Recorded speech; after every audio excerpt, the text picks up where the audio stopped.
Amma ba'd.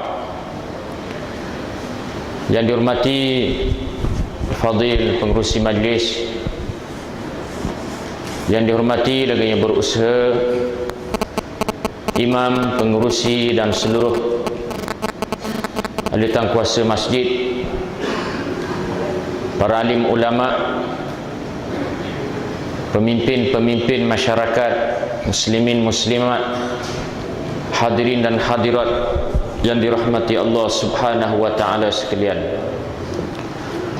Alhamdulillah, yang pertamanya bersyukur kepada Allah kerana pada malam yang penuh dengan keberkatan ini dapat bersama-sama dengan muslimin dan muslimat sekalian di dalam program kuliah maghrib yang diaturkan oleh pihak masjid bagi kita mengisi ruang yang ada di antara maghrib dan isyak ini, bagi kita nasihat menasihati, ingat mengingati di antara satu dengan yang lain. Saya diminta untuk menyampaikan satu tajuk yang berkait dengan peristiwa-peristiwa berkait dengan akhir zaman, yang merupakan satu tajuk yang sangat luas dan satu tajuk yang sangat penting kerana ianya berkait dengan akidah, pegangan kita sebagai umat Islam. Oleh kerana itulah saya suka untuk memulakannya dengan mengambil sepotong ayat suci Al-Quranul Karim yang merupakan akhir daripada surah Al-Baqarah dalam ayat-ayat yang pertama daripadanya, iaitu firman Allah, wa bil akhirati hum yuqinun. Dan mereka itu, yakni orang-orang yang bertakwa, yang beriman kepada Allah, mereka dengan hari akhirat yakin.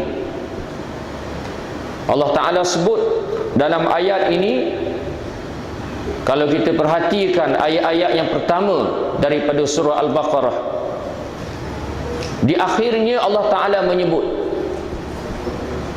di antara sifat dan ciri orang yang bertakwa dan beriman kepada Allah ialah mereka yakin kepada hari akhirat.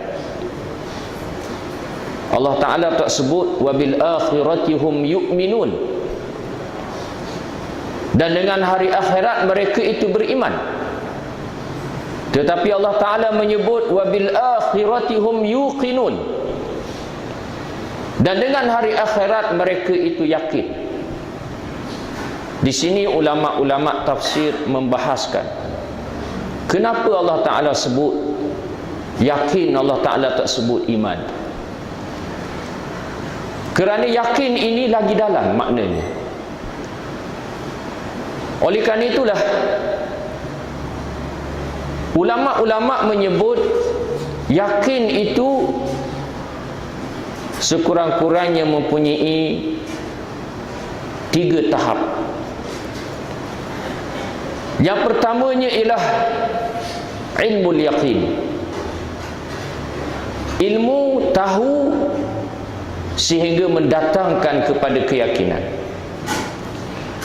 Allah Ta'ala tak nak kita yakin kepada hari akhirat sampai kepada tahap itu. Yang keduanya ialah ainul yaqin,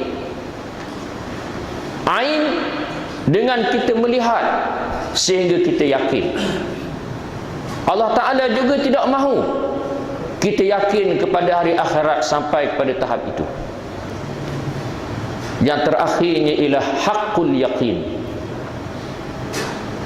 yakin yang benar-benar. Ini yang Allah Ta'ala nak. Allah Ta'ala nak daripada kita supaya kita mestilah yakin kepada hari akhirat dengan sebenar-benarnya.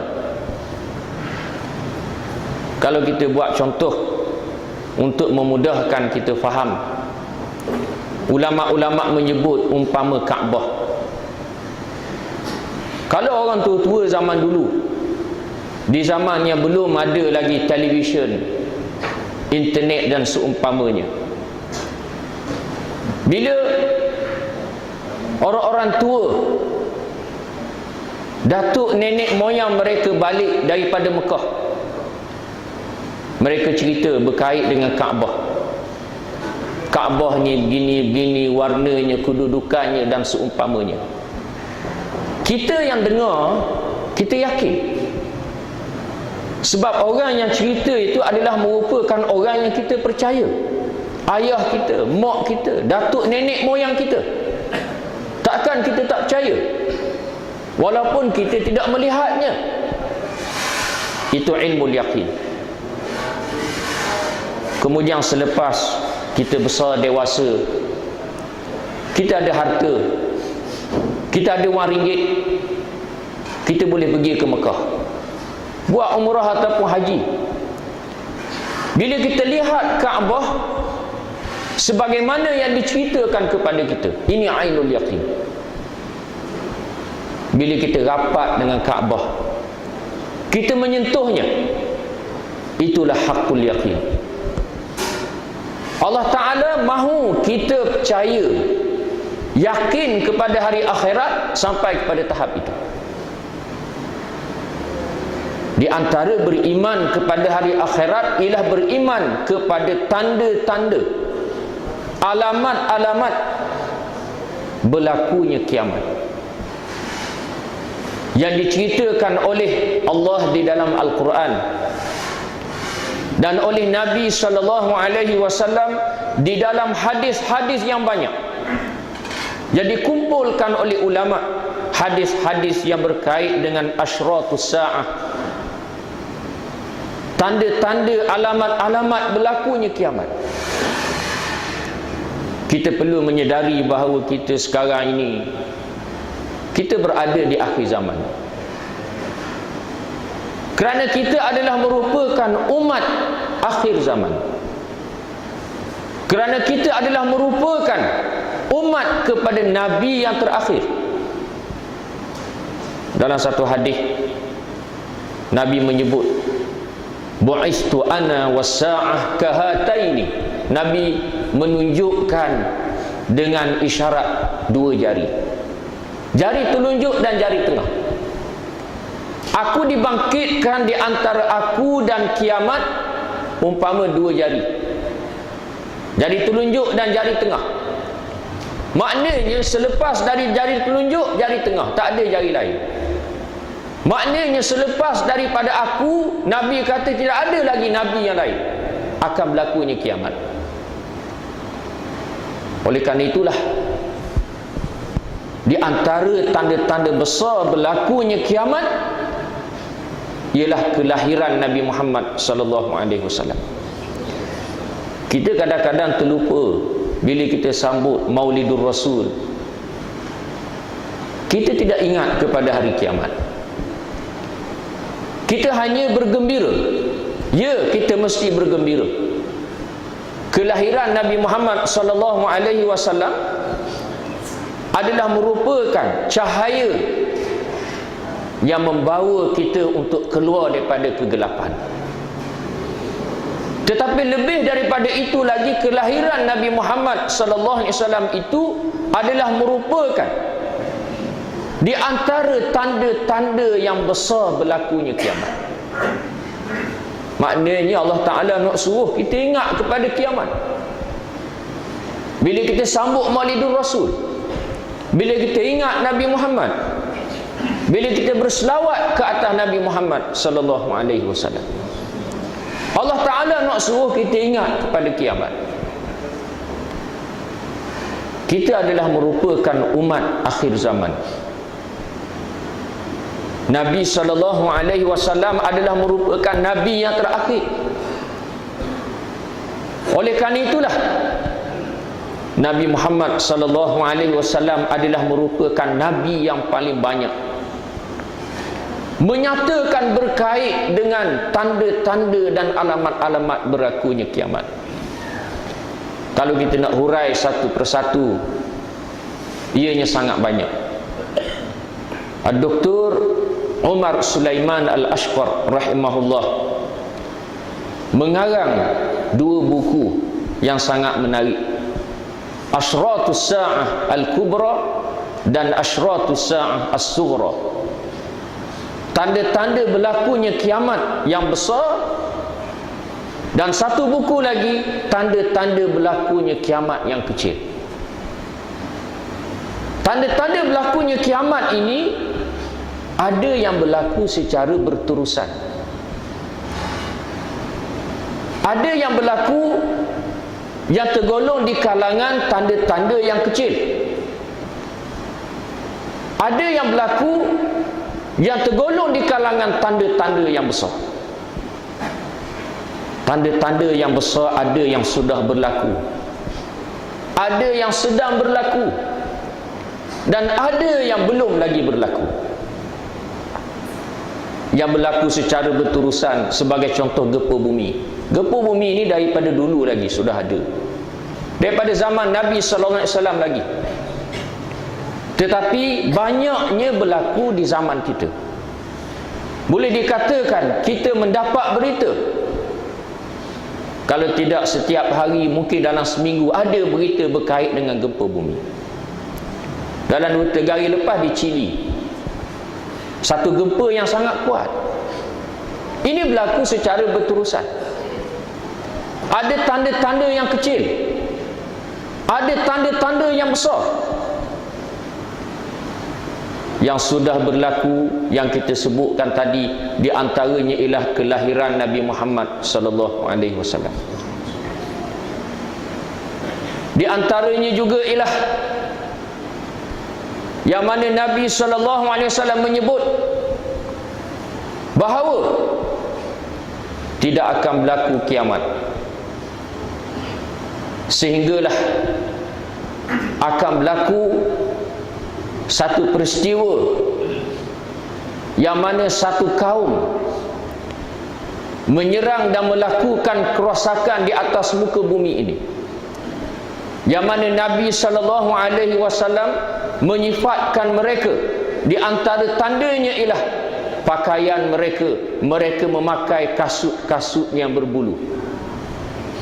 Ulama-ulama di antaranya Al-Imam Ibn Katsir menyebut mereka itu adalah merupakan tentera Tatar yang melakukan kerosakan, menyerang negara-negara umat Islam pada ketika itu, sehingga meruntuhkan kerajaan Abbasiyah yang berpusat di Baghdad, melakukan pertumpahan darah, merobohkan masjid, memusnahkan kitab-kitab yang dikarang oleh ulama-ulama. Betapa banyaknya kitab sehingga mereka menjadikannya sebagai jambatan, dihumban ke dalam sungai Furat dan Dajlah untuk mereka lalu dengan kuda-kuda mereka, sehingga sungai berubah airnya menjadi hitam kerana dakwah yang keluar. Sehinggalah mereka dikalahkan dalam peperangan Ain Jalut yang sangat terkenal yang berlaku pada bulan Ramadan. Itu di antara tanda-tanda yang sudah berlaku. Saya nak alih sikit supaya kita fokus kepada tanda-tanda yang sedang berlaku dan akan berlaku. Kerana tajuk ini sangat luas. Saya suka untuk menghuraikan secara ringkas hadis-hadis yang kalau kita lihat boleh baca di dalam Sahih Bukhari, Sahih Muslim dan lain-lain lagi. Di antaranya ialah yang diceritakan oleh Hudzaifah bin Al-Yaman, yang menceritakan secara detail Nabi menerangkan berkait dengan asyratus sa'ah daripada pagi sampai petang. Apa yang akan berlaku di zaman selepas daripada Nabi sallallahu alaihi wasallam yang wajib kita percaya dan yakin dengannya.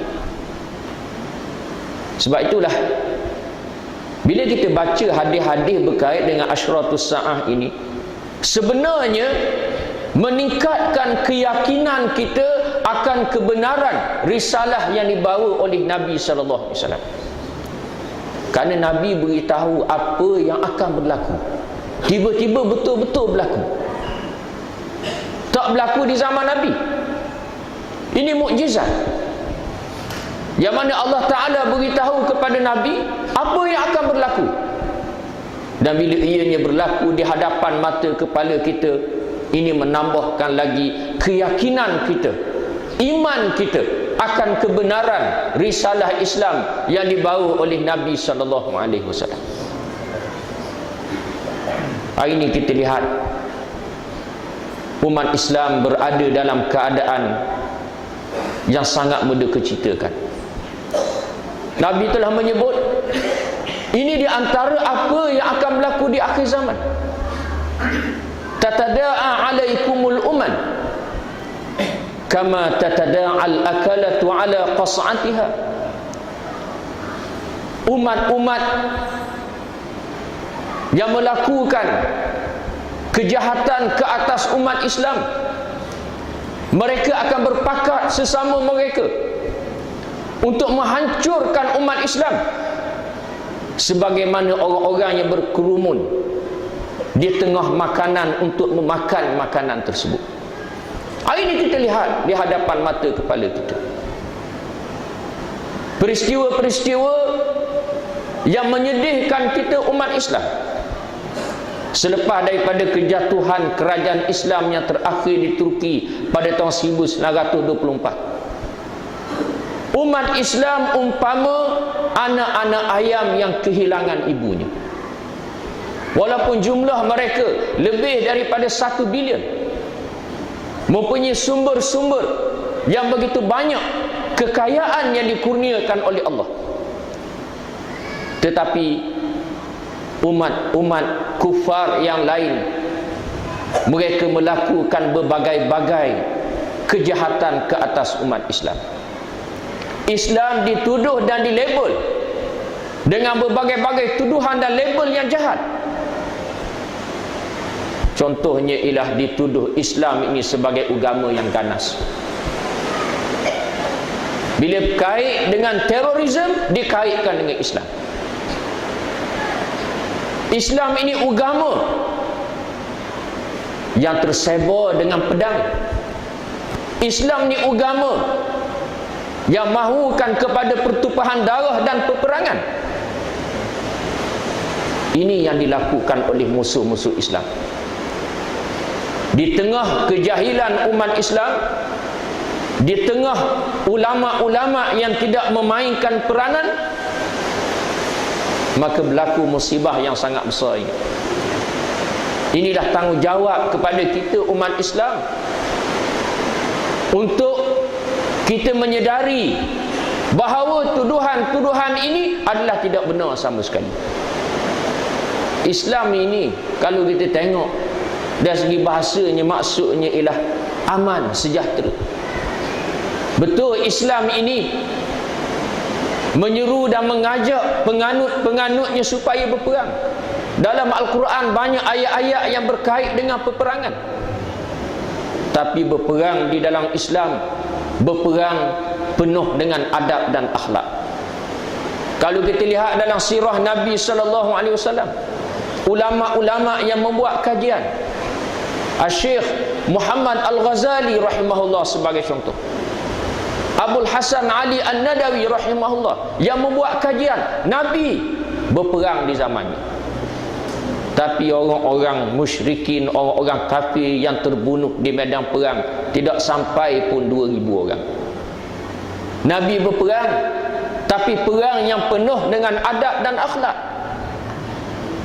Nabi sentiasa akan memesankan kepada tentera Islam, kalau kamu pergi berperang, jangan kamu bunuh perempuan, jangan kamu bunuh anak kecil, jangan kamu bunuh orang tua, jangan kamu kacau pendeta-pendeta yang sedang beribadah di dalam rumah-rumah ibadah mereka. Ini perang di dalam Islam, perang yang penuh dengan adab dan akhlak. Mereka yang tuduh Islam ni sebagai agama yang ganas, cuba kita lihat sejarah mereka. Orang-orang Kristian dalam perang salib 1 dan 2, berapa ramai darah umat Islam yang ditumpahkan oleh mereka.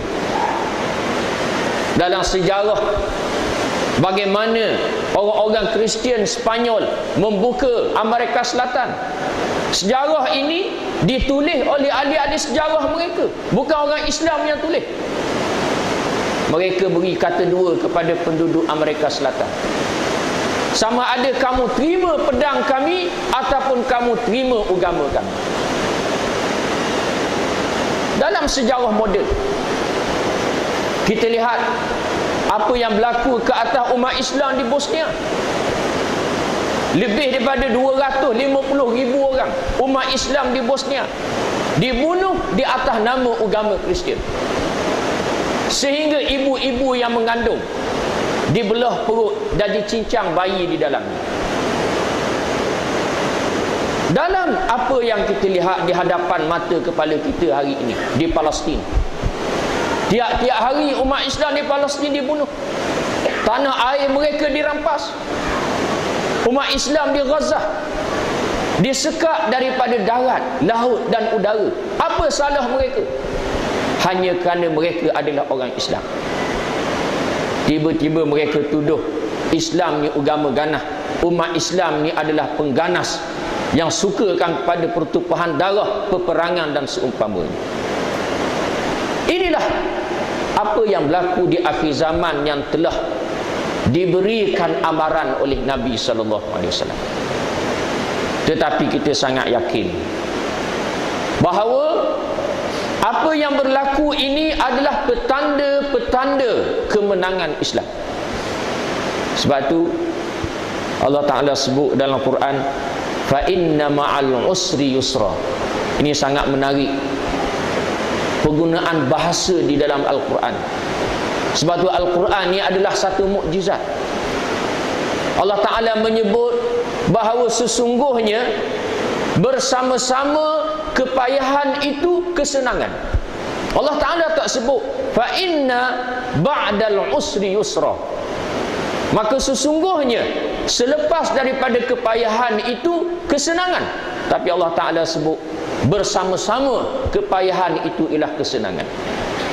Petanda-petanda kemenangan Islam. Nabi telah sebut ini di antara tanda-tanda akhir berlakunya kiamat. Nabi menyebut Islam akan menang, dan Islam akan dipimpin oleh pemimpin yang soleh, yang membawa umat Islam ke tempatnya yang asal, sebagaimana di zaman Nabi SAW. Lalu setelah Islam menang, maka tersebarlah berita bahawa Dajjal telah muncul. Ulama-ulama menyebut tanda-tanda besar berlakunya kiamat ini, dia seperti rantai. Bila berlaku satu, maka dia akan berantai. Berlaku tanda-tanda yang berikut. Ini di antara tanda-tanda besar yang belum lagi berlaku. Kemenangan Islam akan dipimpin oleh pemimpin yang saleh. Ada ulama kata ini Imam Mahdi. Ada setengah orang duk sibuk tunggu Imam Mahdi. Ini tak betul. Ini bukan kerja kita, bukan tanggungjawab kita tunggu Imam Mahdi. Ini adalah urusan Allah. Tanggungjawab kita ialah untuk mempertahankan Islam, memperjuangkan Islam. Bila Allah Ta'ala nak menzahirkan Imam Mahdi, ini dalam ilmu Allah. Kita tak tahu bila, tapi ianya pasti berlaku. Dipimpin oleh pemimpin Islam lalu tersebar berita Dajjal telah muncul. Akan tetapi berita ini adalah merupakan satu berita palsu. Sangat menarik dalam satu hadis yang diriwayatkan oleh Al-Imam Tirmizi, hadis yang sahih, yang disebut di dalam kitab Mausu'ah Ahadits Asyratis Sa'ah, ensiklopedia hadis-hadis berkait dengan tanda-tanda berlakunya kiamat, yang dikarang oleh Dr. Hammam Sa'id.